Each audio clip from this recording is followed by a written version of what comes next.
আমাদের 100 দিনের কাজের টাকা দেওয়ার যে ক্যাম্প, সহায়তা ক্যাম্প হবে, সেই সহায়তা ক্যাম্পের প্রচারের গাড়ি সেই মাইক ভেঙে দিয়েছে।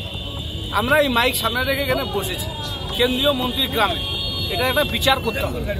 কুচবিহারের পুলিশ প্রশাসন আছে, সামনে নির্বাচন কমিশন আসবে, আমরা এটার কি বিচার হচ্ছে আমরা দেখে নিচ্ছি। কেন্দ্রীয় মন্ত্রী Z+ সিকিউরিটি নিয়ে ঘুরে বেড়াচ্ছেন CRPF এর বেষ্টনীতে, সাধারণ মানুষ ধরতে পারছে না।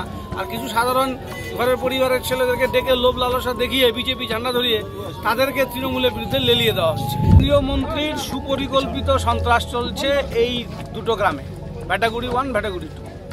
কেন্দ্রীয় মন্ত্রী নিশীথ প্রামাণিকের সুপরিকল্পিত সন্ত্রাস একদিন দুদিন নয়, এটা দীর্ঘদিন। ভোট আসলে বোম বিক্রি করা, বারুদ বিক্রি করা, এই সমস্ত এদের বিজনেস। চাকরির টাইমে পয়সা তোলা, এটাই বিজনেস। এই যে ভোট এসছে, রাজনৈতিক সন্ত্রাস, এটা চলতে যাওয়া যাবে না। নিশীথ প্রামাণিকের খাসতালুকে তৃণমূলের প্রচার গাড়িতে ভাঙচুর চালানোর অভিযোগ উঠল বিজেপির বিরুদ্ধে। কেন্দ্রীয় মন্ত্রী নিশীথ প্রামাণিকের বাড়ি দিনহাটার ভেটাগুড়ি এলাকায়।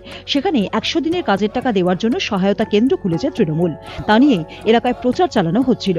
সেই প্রচার গাড়িতেই ভাঙচুর চালানোর অভিযোগ ওঠে। সোমবার দুপুরে এই ঘটনায় উত্তেজনা ছড়িয়ে পড়ে। প্রতিবাদে ভেটাগুড়ি মহাকালধাম এলাকায় পথ অবরোধ করে তৃণমূল। অবরোধে সামিল হন কোচবিহার জেলা তৃণমূলের সভাপতি অভিজিৎ দেব ভৌমিক সহ বাকি নেতাকর্মীরা।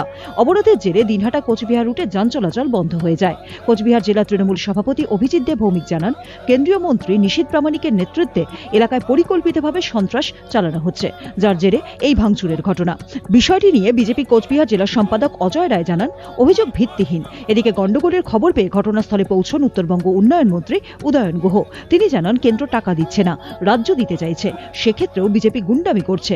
এটা বন্ধ না হলে বিজেপিকে এর ফল ভুগতে হবে বলেই হুঁশিয়ারি দিয়েছেন তিনি।